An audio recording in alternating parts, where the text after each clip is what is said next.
Welcome to our house. This is the Screenplay Podcast. I'm your host, Evan Grennis, and with me as always, PGA Tour champion, Andrew Novak. Yeah, back on the road, and NFL season means start of my season, but we still got some football to talk. Please get on YouTube, like and subscribe at Screenplay_podcast. We are on socials at Screenplay_podcast. You can also check out our website, thescreenplaypodcast.com. On there, you can find our picks of the week early, guest list, merch, and more. New episodes every Wednesday, 8 a.m., wherever you stream podcasts. All right, we got 4 left. Broncos, Pats, Seahawks, Rams. We got some coach hirings, got another coach firing. We're going to get into all of it. But first, like Andrew just said, he's back on the road. Let's do a little golf talk. Where are you at this week? I'm in Palm Springs, California. I'm playing the American Express Championship, and first of 5 in a row for me. So I'm seeing that like your last event was the 2025 RSM Classic, pretty much 2 months ago. You finished with a top 10 finish there at the RSM. Have you made any equipment changes in the off season over these past 2 months? Nothing since I put the new stuff in play for those 3 events I did in the fall. Nothing major, but I made a slight tweak to the driver, just changed the weight of it a little bit. But that's really it for equipment change. So nothing noticeable on equipment change. I'm looking at the American Express tournament, the scores over the past couple of years. I'm going to read some of these off. Last year, minus 25, 2024, minus 29, 2023, minus 27, 2022, minus 23. I think you guys get the idea. This is a low scoring event. What are going to be the keys to putting it together and getting it done this week out in California? Yeah, you just said it's make a lot of birdies, and to make birdies, you either got to hit it close or you got to make a lot of putts. So ideally, it's both of those. I have not played particularly well here in the past, but it's one of those tournaments you just get hot for that week and ride it. So I like where my game's at right now. I've liked where it's been at different times when I've been at this tournament and it hadn't worked out, but maybe this is my year. And how's the weather this week? What are you guys looking for? Perfect? What's perfect? I mean, like 70, 80 degrees? Yeah, it's 75 and sunny, 80 and sunny every single day. It's Palm Springs. It's perfect. I love it. All right, let's get to the football talk. First game of the weekend. Broncos defeat the Bills 33-30 in overtime. We call Josh Allen Superman. And you know what stops Superman? Kryptonite. Josh Allen's kryptonite? Overtime. In his career, Josh Allen is 0-7 in overtime. It's his kryptonite. He can't get past it. A million storylines. Bo Nix injury. Sean McDermott fired. The catch, the interception. We can talk about that. But what did you see out of this game to start divisional round weekend? I thought when you said kryptonite, I thought you were saying turnovers, not overtime. Look, they I will be the first to admit I got this game right. I feel like I was on the wrong side of this game because the whole reason was I thought the Broncos were going to be able to run the ball on the Bills, and the Bills were not going to be able to run the ball back. I thought that the Lions had an advantage, and that just wasn't how this played out. The Bills were actually able to run the ball in this game, and the Broncos' run game basically had nothing. The Bills' run defense finally showed up, and it didn't matter because they turned the ball over 5 times. As you'll see as we talk through the games, the turnovers this week were a massive, massive theme. All of the winning teams winning the turnover battle, all of them forcing multiple turnovers, the quarterbacks and the losing teams all struggling with hanging on to the football. And that's really how the Broncos were able to win this game. Yeah, like you just said, the turnover battles this weekend were huge. The winning team won the turnover battle in every single game. When you look at the rushing yards from this game, it's quite surprising, like you were saying. Like, you'd think the Broncos would be able to run on that Bills defense, but no, they only produced 70 yards. RJ Harvey, 6 carries, 20 yards. McLaughlin, 4 carries, 21 yards. Bo Nix ran a little bit as well. But the Bills, they ran all over that Broncos defense. They ran for 183 yards. James Cook on 24 carries had 117 yards. Other than his big fumble, he's had some fumble issues in his past, but he did run pretty well on that Broncos defense. The story of the game, Josh Allen and his turnovers. I mean, gosh, that turnover before halftime, just one of the ugliest fumbles I've ever seen. He's just running around with the ball like he's just carrying a loaf of bread. gave the Broncos a free 3 points there going into halftime. Uh, yeah, turnovers. I mean, what? Explain to me some of these turnovers and what you saw. Yeah, like you can argue, like obviously the catch interception ruling. I really did feel like it was an interception. You got to you got to survive the ground in that situation, is my understanding. And as you're going to the ground, the ball comes out of your hand, stripped away by the defender. Like I did feel like that was probably an interception, but I understand the Bills' anger at the call there. But at the end of the day, you gotta value the football. You can't be put in harm's way, and this is something that Josh Allen, I do feel like, has maybe more so earlier in his career, but he has definitely had issues with maybe trying to do too much at different times.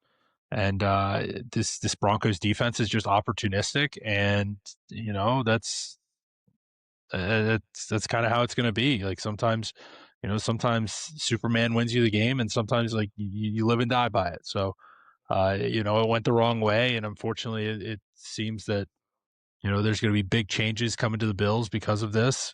Whether it'll be good or bad remains to be seen. It appears that a lot of the players still loved Coach McDermott, but it clearly has not worked out for the Bills, and I think they are kind of feeling that they are missing a window right now. That especially with no Mahomes, no Lamar in this playoffs, like this was kind of their time to get through that AFC. The catch, no catch interception. I want to talk about it for a second.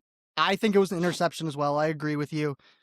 People who are saying like the NFL rigged it for the Broncos. Well, first of all, like if they wanted to rig it, it would be for Buffalo. Yeah, It wouldn't be for the clearly. Broncos. So Yeah. I think they got the call right. As far as the Sean McDermott firing, I like Sean McDermott. I think he's a good coach. I totally 100% agree with this firing. I've been kind of harping on it the past few weeks. I thought his job was safe, to be honest, but um, every coach and quarterback who have won a Super Bowl together have done it within the first 5 years. They're on year 8. They haven't done it yet. I think they've kind of just stalled out. They need to go in a new direction. I really like this move. I don't know who they're going to bring in yet. We're going to talk about it later.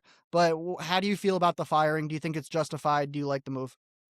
I think it's somewhat fair, just because of the disappointment. Realistically, I think the bigger issue is the fact that they have failed to put more around Josh Allen in recent years. And in my opinion, more of it should have fallen on Brandon Beane at Yep. GM than Sean McDermott at head coach.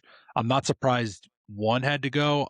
I think I would have put the blame elsewhere, but Yeah, so Brandon Bean, he gets promoted actually after this move. yeah. Wild. I think he's had like 59 draft picks, and only 2 of them have been Pro Bowlers. So the draft picks haven't necessarily have worked out that well. That's definitely more on him than it is the coach. It'll be interesting to see who they bring in. Hopefully a good offensive mind. But yeah, tough week for the Bills, tough week for Bills Mafia. Josh Allen, only 30 years old, so we probably think he's got another 4 or 5 years in his prime. We'll see if he gets it done with a new coach. Next up, the Patriots will be going to the Broncos. All right, Seahawks, they defeat the 49ers 41-6. By the time you flipped off that Bills Broncos game, this game was already 7-0 Seahawks. Shaheed with the game-winning touchdown on the kickoff return. Yes, Yeah. I say game-winning touchdown because the 49ers only put up 6 points. So, what did you see out of this matchup on Saturday night? Yeah, it was just a absolute beatdown. The 49ers offense was not really functional in this game. They couldn't run the ball. Um, you can argue whether Kittle would have made much of a difference. Like, yeah, he probably, he does help the run game there, but Seattle's run defense is just ridiculous right now. Purdy gets in these modes sometimes where he feels like he has to do too much, starts forcing it. And again, Seattle was able to force some turnovers. This just kind of seems to be a trend.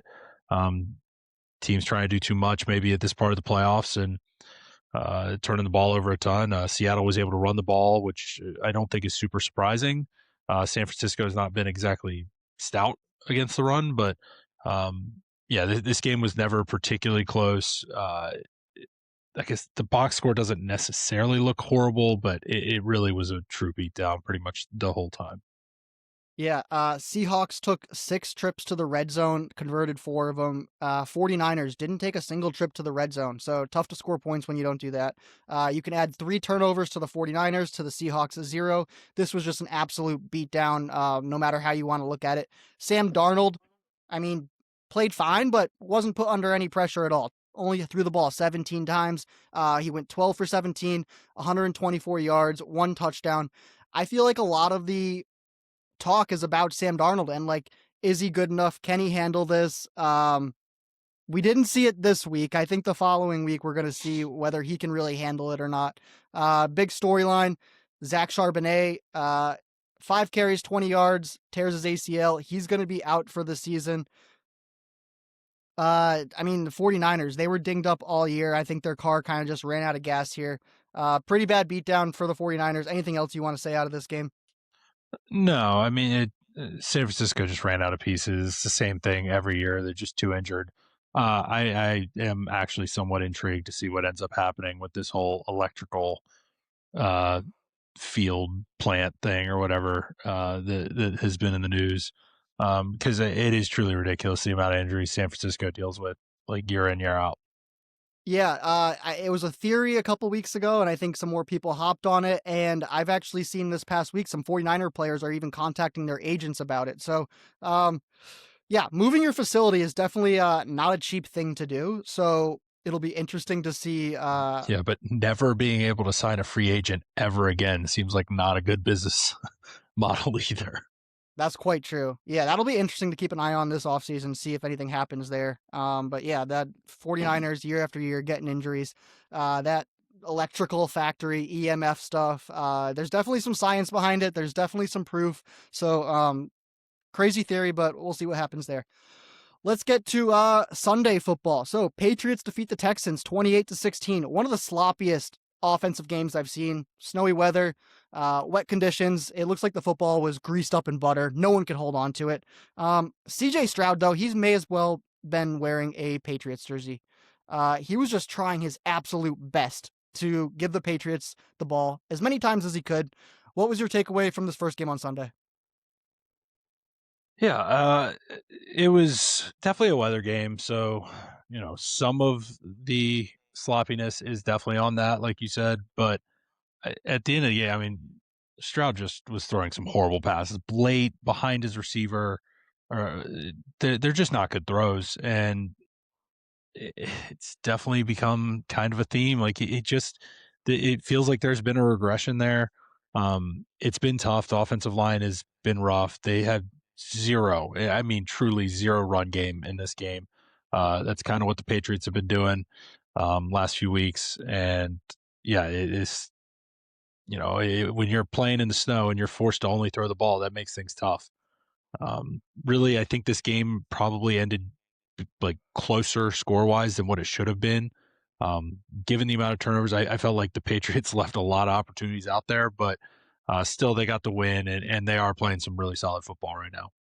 Yeah, so CJ Stroud, some of his top targets, they were out. Obviously, Nico Oh, Collins with the concussions out. Tank Dell's been out all year. Dalton Schultz, his tight end, his top target there. He went 2 for 2, 47 yards. He was starting off really well, and then he goes out. So there wasn't a lot of stuff to work with. Xavier Hutchinson was his top target of this game, getting 13 targets. But like you said, the Patriots, like, you cannot run on them. You can't. Let's see. Woody Marks, 14 carries, 17 yards. Nick Chubb, 4 carries, 14 yards. This is becoming a trend now where the Patriots defense, you can't run on them. So in these conditions, you got your targets out, you got your O line banged up. CJ Stroud is forced to throw the ball, and it was terrible. I mean, there's no doubt that CJ Stroud played like crap, but you got to give him a little bit of wiggle room. He definitely had some targets out. How much money do you think CJ Stroud is costing himself with how he's playing right now? yeah. I mean, if you look at the end of his rookie season, the way things were going, you're expecting him by the time the end of his rookie deal's up, probably to be, you know, in consideration for like the most expensive contract ever, like resetting the quarterback market. And that's just not going to be happening at this point. Um, I think he's like kind of in the Bryce Young situation now. They're both came out similar year, and it's like, yeah, That's you a good pick up comparison. Yeah, yeah. like you pick up the 5th-year option, and you're still kind of in wait and see mode. I feel like that's kind of what the Panthers are at. Like no, you're not going to go pay him. Like you don't. You, at this point, you don't feel like you can build a team that can win a Super Bowl around either of those quarterbacks if you're paying them more than like 40 million a year. That's just not going to happen Completely agreed, especially with what when you they're have a doing. defense like that. Yeah. You kind of just go into wait and see mode, and I think you just kind of delay, and hope that he can sort it back out. Like you've obviously seen fantastic play, but it's definitely concerning to see something like this. Obviously, it's nice that they made the playoffs, got this far, but that was really on the back of the defense. The offense was kind of a liability for most of the year. So, So um, CJ Stroud had 4 interceptions in the first half. The announcers even started talking about it. They're like, you got to consider maybe benching him and going to Davis Mills. Would you have done that, yeah, or would you have kept with Stroud? I think you keep with Stroud just because it got you there, but like the fact that it's like a conversation that Davis Mills might need to go in is definitely an issue. Like that should not be happening with your franchise quarterback. So I think keeping Stroud in was the right move. I mean, that's your guy, but yeah, that first half was awful. That defense for the Texans. I mean, I made a post this week saying how I thought Drake May would handle it well. I don't think he handled it super well. He put the ball on the ground a bunch, 4 times. I will say Hmm. every time he did do something poorly, he responded well, whether it was the throw to Booty, amazing catch there. Hmm. A couple good throws to Diggs. Um, Will Campbell, man, he was getting absolutely destroyed this game. Like hyped up rookie, left tackle, played well at the beginning of the year, got injured, but man, he really struggled. He let up 2 sacks, let up multiple pressures. Will Anderson Jr. and Daniil Hunter were all over him. What did you think about Will Campbell's play this game? Yeah, it's tough. I would be interested to see. He went to LSU. I'd be interested to see like how he's fared in like bad weather. I don't know if that's like an issue. I know he's like kind of the knock on him with short arms, so maybe it was a length issue there dealing with Daniil Hunter and Will Anderson. I'm not sure. It was definitely a poor game. Uh, to their credit, though, that may be probably the best 1-2 defensive end combo in the league. I'm not really sure who else I would put up against it. Um, so look, it's one tough game. You hope he bounces back. But man, next week, rookie on the road against yet again another pretty solid pass rush. New England's definitely going to need a little bounce back from Will Campbell. Yeah, if the Patriots want to keep moving on, Drake May's got to figure out a way to not put the ball on the ground. He's making good throws, but got to keep the ball off the ground. All right, Rams, they defeat the Bears 20-17. Coldest game of the weekend, Soldier Field. The more I watch Caleb Williams, the more I find myself thinking like, this is like Steph Curry. Like he's gonna take some unreal shots. They may not always work, but when it does, it's like it's mind bending. Yeah, That but throw at the end of the game to Steph send. is Steph is accurate. Caleb is not. True, true, but I mean, some of like that throw at the end of the game, absolutely unreal. I went from like that is one of the dumbest plays. Oh my god, this game's over. To wait, what just happened? Unreal moment. Uh, Regardless of the loss, I think Ben Johnson, Caleb Williams, the city of Chicago, I think they should be pretty happy with how this season went. I think they should have complete optimism going into next season. What did you see out of this final game from divisional round weekend? Yeah, it was a pretty good game. I mean, it was back and forth. It was low scoring, and the weather may have had a bit to do with that. Both quarterbacks had trouble linking up with their wide receivers, like low completion percentages. It was cold. I mean, there were some nice catches out there, but it was tough to link up. Um, I thought both teams at times kind of got the run game going a bit, but it was definitely a bit of a struggle. Um, Look, I thought the Bears had every chance to win this game. It was again, it falls on the turnovers in my opinion. They lose the turnover battle 3-0. It's 3 picks. They were all significant, especially in overtime. I mean, you're right on the cusp. Field goal range wins you the game, and you turn it over in that situation. You can't be doing that. I would love to know Did you think that the Bears should have gone for 2 after scoring, right there in the 4th? Um, do I think they should have gone for 2? No, but with Ben Johnson coaching the Bears, I fully expected them to go for 2. That's Uh, kinda I where I was at. I really thought they were gonna there was only 18 seconds left. It's not like the Rams would have had a ton of time to, counter if them if scoring, so I if the Bears were to go for 2 and not get it, I don't think anyone has a problem with it because they're just like, no, "This is Ben Johnson, this is what we do." and I I think they would have know applauded at least like, "We're trying to end it right here." I I know would have he's liked got to a have play seen them do it. call. I expected them to do it. Yeah, I guess Ben Johnson's reasoning after the game was that their red zone operations, their inside the 5 was not as clean as they would have liked it that game, but yeah, I okay. thought for sure like playoff on the lines, Ben Johnson, Caleb Williams, they would have had some sort of 2 point play dialed up to go for that there. It felt a bit off-brand to me that he kicked the extra point, especially given the conditions, because I was like, I don't wanna kick an extra point in these conditions, I I don't know. I was a little surprised to not see him go out there. I know he's got a play in his pocket that he probably felt good about, so I was a little surprised not to see him go to that, just because that kinda does fit, the culture, fits kind of what he's doing with the team, it is kinda very much Lions-esque where, "Hey, we're going for it." So, I was just surprised to see that, and, it shoulda worked out. I mean, they went out and stopped the Rams in overtime and had a chance, but, I wanted to see what you were gonna say because I definitely No, yeah, expected the 2 point. I expected it. I was shocked to see that they didn't do it. If they went for it, I would have been like, yeah, this is totally on brand for what they Yeah. do, whether they get it or not. Like, I think the crowd would have been like, this is completely fine. This is what we want. I want to talk about that throw at the end of the game. Whether DJ Moore gave up on the route, ran the wrong route, Caleb threw a bad ball, I don't really care. It was intercepted, whatever. But I have an issue like taking plays like that. I mean, they were going down the field fairly nicely. They just needed to get maybe like 2 more first downs to get themselves in field goal range. It was like next score wins.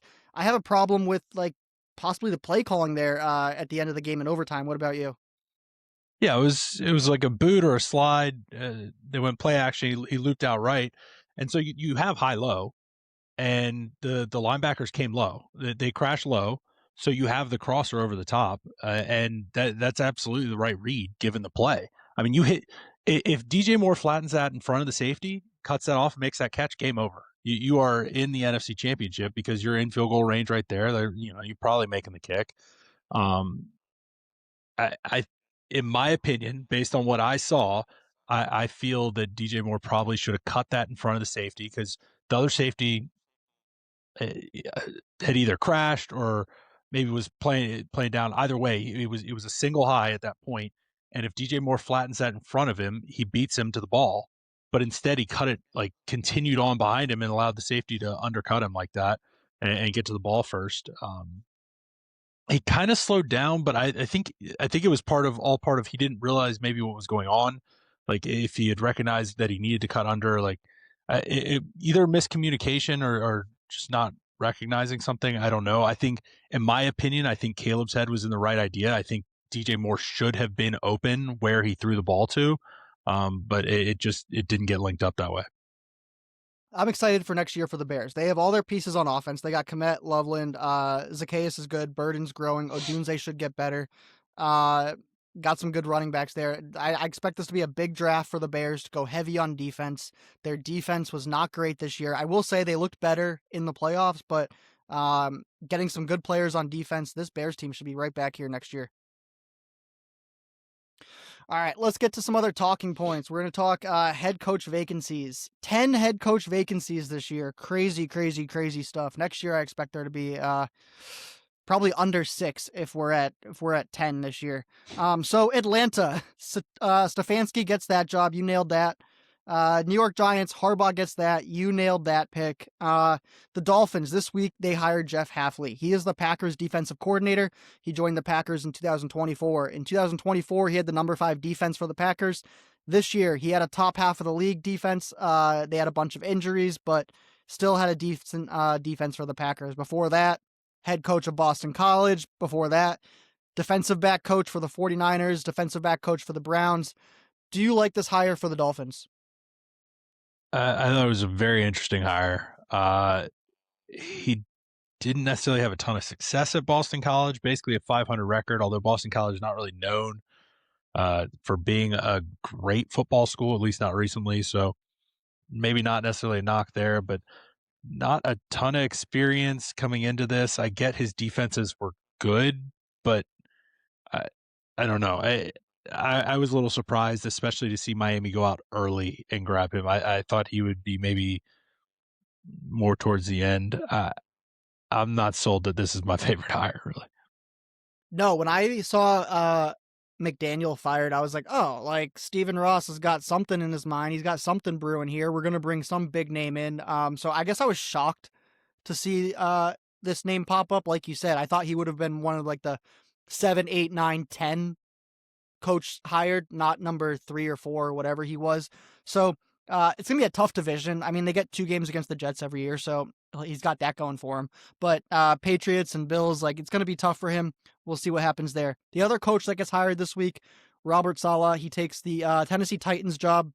My biggest question here is who will be the offensive coordinator? I really thought they were going to go offensive mind, Cam Ward, get him in the right direction with some of the pieces there. But Robert Saleh takes the job. I like the man. I like the coach. I think it's quite an interesting spot. Didn't quite see that coming. And now everyone's got the question going, all right, well, if he's going to be the head coach, he's a defensive mind. Who is going to be the offensive coordinator? What do you think of this hire, and who do you think will get the OC job? Yeah, the one thing I do somewhat like about this hire is Robert Saleh has a reportedly solid relationship with Mike McDaniel. Apparently, they are tight. Yep. Uh, and I do think it's interesting. Yes, you think the offensive mind coming in, but what if you bring the defensive guy in to be the main head coach so the offensive mind you bring in can truly just focus on doing offense? You're not caught in the situation of like, oh, I'm doing head coach and calling the plays. I'm doing all like the head coach gets to be the defensive guy who's done it before. He has experience being a head coach. He can run the defense, and then you bring in his buddy Mike McDaniel to run the offense and work with your young guy. So as long as they hit on the OC, I'm good with it. But if you end up with a pretty unproven OC in this situation, it does kind of feel like, what are we doing here? Because you already wasted Cam Ward's rookie year by having literally nothing around him. So yeah, at some point, you do have to invest in a little bit of help for your first overall pick that did improve throughout the year and showed some promise towards the end of the year. But you got to give him a little bit of something to work with. Yeah, gonna be interesting. We're gonna have to keep an eye on the OC position there. If they bring Mike McDaniel in there, I think that'll be quite a good story for 2026. You got Robert Saleh, Cam Ward, Mike McDaniel. At least something interesting there in Tennessee. All right, so the other spots available, we got Arizona, we got Baltimore, Buffalo, Cleveland, Las Vegas, and Pittsburgh. I'm gonna skip over Arizona for now. I have no idea who's gonna be the coach there. Do you have any idea who's gonna be the coach of Arizona? I mean, they're looking Uh, at like the 10th best candidate at this point. Like in that yeah. division, I don't know what's Well, going on we'll there. do that. We'll do them last, so we don't spoil it because we're gonna probably like they're getting last pick anyway. So Okay, so let's move to Baltimore. Who do you think yeah. takes the Ravens job? I have an idea who I think you're gonna say. So I had talked about it last week, and I still think that Flores would be great here. But I think Baltimore is probably best available, and in my opinion, I do think they actually go Jesse Minter. He still Hmm. fits the D guy, like I said. Flores would be fun there, but I've got Flores going somewhere else. I think they go Jesse Minter. I think he fits still in the mold of kind of what I'm saying. Um, but yeah, I've got Flores going somewhere else. All right, let's talk about Buffalo. This is an interesting one. So they fire Sean McDermott. I think they're obviously probably going to bring in an offensive guy here, try to get them over the top with Josh Allen. The names I'm seeing: Joe Brady, you got Brian Dayball, you got Davis Webb. What are you thinking with Buffalo? Yeah, I think Dayball's the right answer. Had a lot of success with Josh. Realistically, like I said, I think Bean is the issue. I don't know if anybody you bring in right now uh, is really going to work out because you're not really giving Josh enough to work with at this point. So I would say Dayball. Just I think he's a good coach. I think the Giants maybe gave him the hook a little early. He had a bit of bad luck there, but it could work out for him if he ends up with the Bills job. Yeah, so Brian Daboll, he's a native of Western New York, so that would fit him well. I don't think they're gonna bring in this buddy buddy guy with Josh Allen. I'm not a huge fan of that. I think my guess is the Bills wait a little bit. They're gonna run this out a couple weeks and then try to get Clint Kubiak from Seattle. That's where I think they could really hit. You get Clint Kubiak, Josh Allen, Buffalo Bills. I would be scared as a Patriots fan, seeing that come into our division. All right, let's move to Cleveland. Who do you think takes this Cleveland job? Yeah, I went back and forth on this. I think they keep it in house. I think Jim Schwartz and just build around the D and just suck it up for a few years. You still have the Deshaun Watson contract situation and stuff. Like it's going to be rough. I think you just take a guy that'll stick it out with you, play some ugly football for a couple years, and try and figure it out. It's not really like no offense to the guys that got in there, but it's not really like they got a young quarterback that you're really like, hey, we got to get him a guy to really break him out. Like I don't think any of the guys are the guy right now. So I think you take Schwartz and let him make it work. I like that. I agree. Let's move to Las Vegas. Who takes this Las Vegas Raiders job? So this is where I have Kubiak going. I think his offense would fit very nicely. Obviously, you got to fix this offensive line. I think his offense would fit quite well. You have two solid tight ends there. You will be able to hopefully get your little run game going with Genty once you can get the offensive line sorted. I think Kubiak goes there, and it's sort of like a Kellen Moore thing where it's like, hey, look, I know I'm going there, and I'm getting like 3-4 years. Like I don't have to rush this. I can build some pieces around this. I can learn how to be a head coach. I think it's kind of a little bit more low pressure spot to go, and it's obviously a brutal division, but a few more years down the road, maybe Andy Reid's gone by then, maybe Sean Payton's gone by then. Like maybe things get a little bit easier. So I don't think it's a horrible spot for like a young offensive mind to go and get a little bit extra time. I see it as a little more pressure of a job than that. Obviously, the division is very tough, but you're going to have the number one pick. You're obviously going to get Fernando Mendoza. You got Tom Brady, who's making a ton of input here. I think this is where I think Sean McDermott lands. I find Sean McDermott as this guy who's a culture setter who can stabilize an organization. I'm not asking the Raiders to go and make the playoffs, but I think they want to start getting this together, like, start winning 8, 9 games and be relevant. It's a tough division to do that in, but I think Sean McDermott, you bring him in, you get Fernando Mendoza, who's looking like really good stuff right now. I think it's not out of the question. They have some pieces there to get 7, 8 wins. You're shaking your head no, or you agree with that?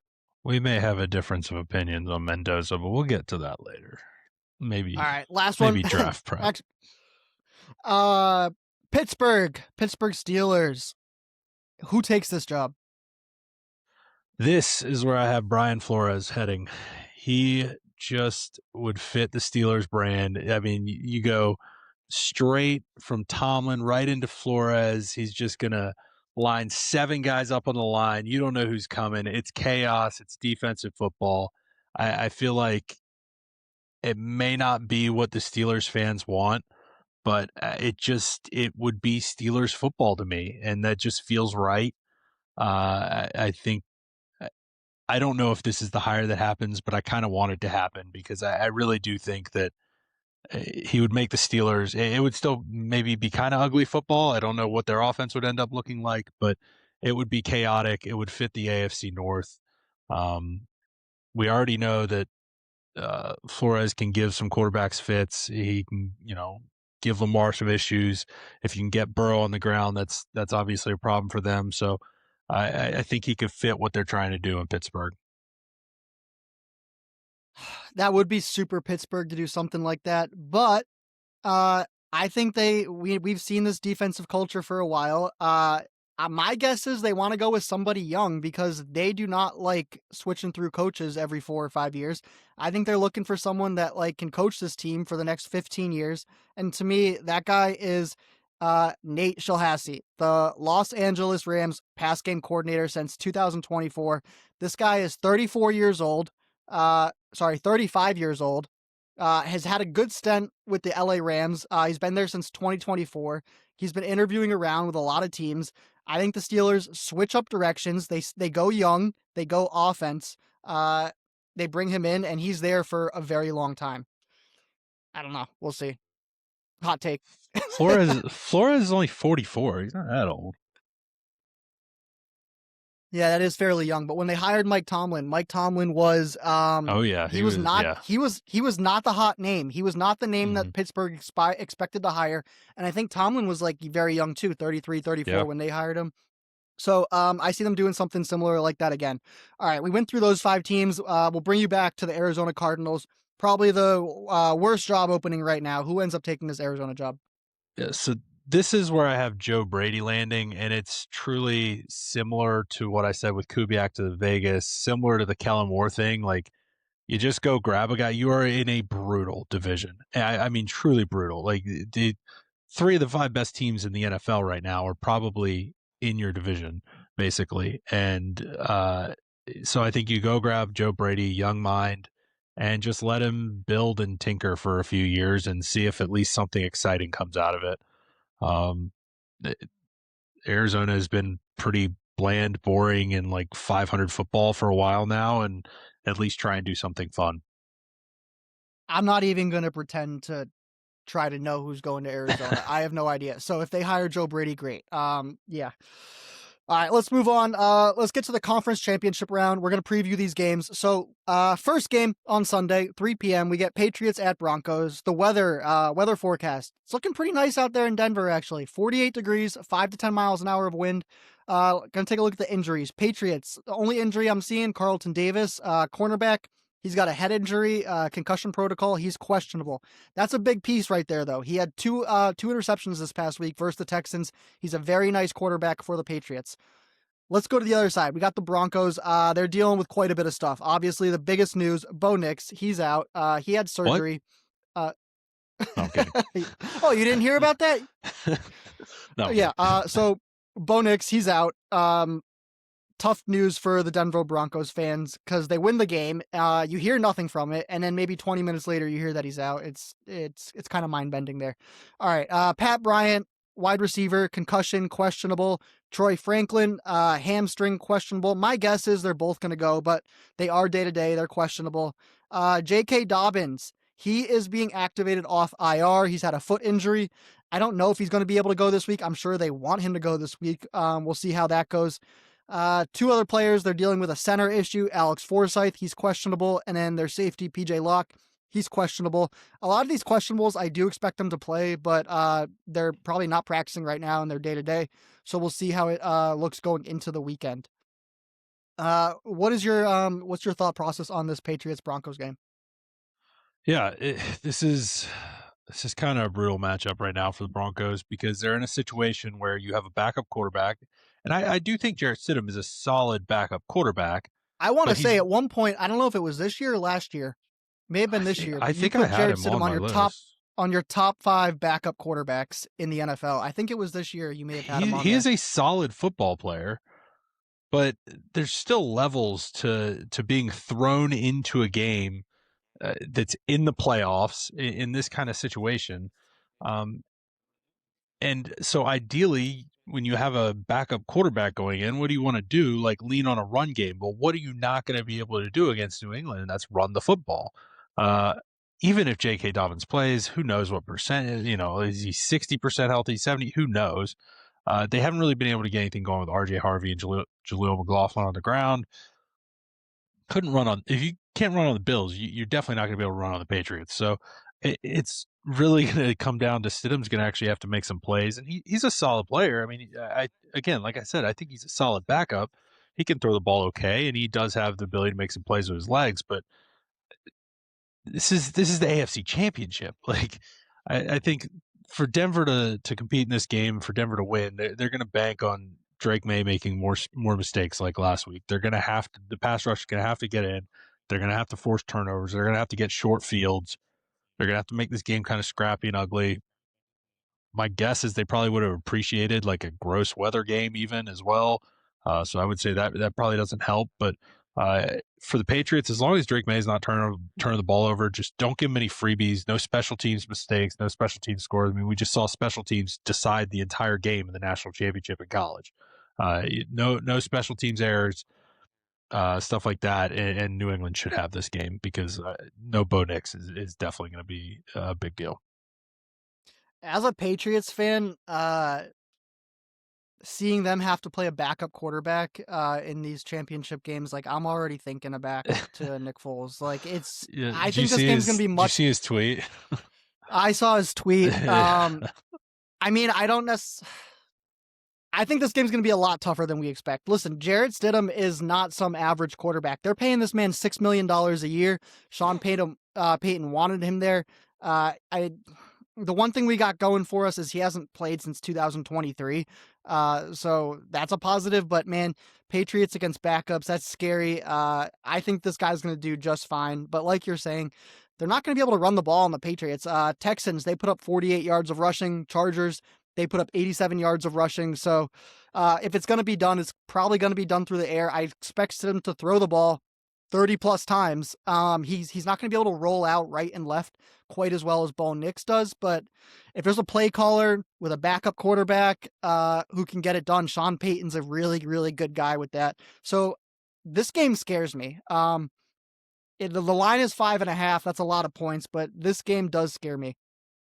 All right, let's get to the next game, Rams at Seahawks. This is going to be your Sunday at 6:30 p.m. game. Another nice weather game here. We got 42 degrees, 5 to 10 miles an hour of wind, no rain, no snow. When I look at the Rams injuries, I'm seeing nothing noteworthy. On the Seahawks side, Zach Charbonnet, obviously big news, out, ACL, going to be out for the rest of the playoffs. Darnold still dealing with an oblique injury, but I mean, I saw him last week. He looked absolutely fine. I'm not super concerned. What are your thoughts on this NFC Championship game? Yeah, I think this is another one where I really don't know if the Rams are going to be able to run the ball super well on the Seahawks. It's just the way the Seahawks are playing defense right now. The Rams' run game is solid in my opinion, so I do think that they'll be able to get some yard. I don't think it'll be completely like shut down to the point where they have to get away from it, but I don't think it'll be very successful. So in my opinion, it really is going to have to come down to Stafford being the MVP and just another huge performance. On the other side, I think Seattle. Look, I've talked about this earlier, like this year at various times, but when stuff happens against the Panthers, usually it's the opposite. And the only time that Charbonnet was good all year is when he played the Panthers. He had like 100 yards. Every other time, Charbonnet is basically useless, other than he just like scores a touchdown from the 1 yard line. So Yeah, let he's a Kenneth touchdown merchant over Kenneth let Walker. let Kenneth Walker cook. This guy is quite good. I think you can possess the ball. Use Kenneth Walker to take some of the pressure off Darnold. I think Darnold gets it out to his guys, and you let your defense, you let your special teams win you the game. We already know the Rams have had issues with special teams at times this year. Seattle has had good special teams, so I think that will be a factor in this game. And obviously, that Seattle crowd is going to be rowdy. So the Rams and the Seahawks, they've played twice this year. They played November 16th. On that day, the Rams won 21-19. They played December 18th. On that day, the Seahawks won 38-37. So we've seen two close battles out of this team. When we look at some of the numbers totaling through those two games, time of possession, Rams 62 minutes, Seahawks 64 minutes, pretty even there. Total yards, Rams 830, Seahawks 829. Pretty even there. Points, Rams 58, Seahawks 57. Pretty even there. The one difference I'm seeing is turnovers. Rams in those two matchups have 1 turnover. Seahawks in those matchups have 7 turnovers. So that's the big difference. This game's going to come down to special teams. It's going to come down to turnovers. It's going to come down to, can Sam Darnold play turnover-free football? I think no matter which way this game goes, it's going to be a great game and it's going to be close. Any more notes from this game? That's all I got for my keys to the game. All right, let's get into gambling. Only 2 games this week. Normally we do 3 bets of the week, but this week it'll be 2. All right, last week, I took the Broncos hit, I took the Patriots hit, and I took the 49ers massive loss. Andrew, he took the Broncos hit, he took the Patriots hit, and he took the Bears. Bears lost the game, but he still hit because he got that 3.5 hook. So That's right. good betting there. 3-0 week out of Andrew, 2-1 week out of me. Overall on the season, we are about both even. We're 33-27. We're both hitting at 55%, heading into the conference championship week. So let's take a look at the lines this week. Sunday, 3 p.m., Patriots at Broncos. Broncos are getting 5.5. 6:30 p.m., Rams at Seahawks. Seahawks are favored by 2.5. Give me your bets of the week. Yeah, I'm going with both favorites here. Give me New England minus 5.5 at Denver. Don't trust the backup quarterback situation there. I think I think this one does stay close for a bit. I don't think this is like true blowout, but I do think New England ends up covering that. And then I will take Seattle minus 2.5. Home game. They're playing unbelievable football right now. I just don't think the Rams have quite enough right now to deal with this Seahawks team. All right, so we are tied in the season, and we are just going opposite directions this week. I don't know if this is an emotional hedge. No, it I definitely don't feel is. great. Let me preface this by saying I hope this bet loses. I hope you win your bet. I hope the Patriots cover. But I guess I'll go with the emotional hedge here. I'm taking the Broncos plus 5.5, You could and middle it. then You could middle it. Patriots win no. by 3. You win both ways. I'm seeing and then same thing here. Rams and Seahawks. They've played twice this year. Both games have come down to less than 2.5 points. So I'm gonna take the Rams plus 2.5.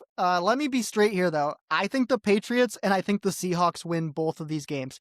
Patriots, Seahawks, but I'm not taking those favorites. I'm taking the underdog here. I'm taking the points. Broncos plus 5.5. Rams plus 2.5. We're on opposite sides here. So with only one Perfect. bet left for the Super Bowl, this is it here. This decides our entire year. This is gonna We see could split, who's the and better then it comes gambler. down to the Super Bowl.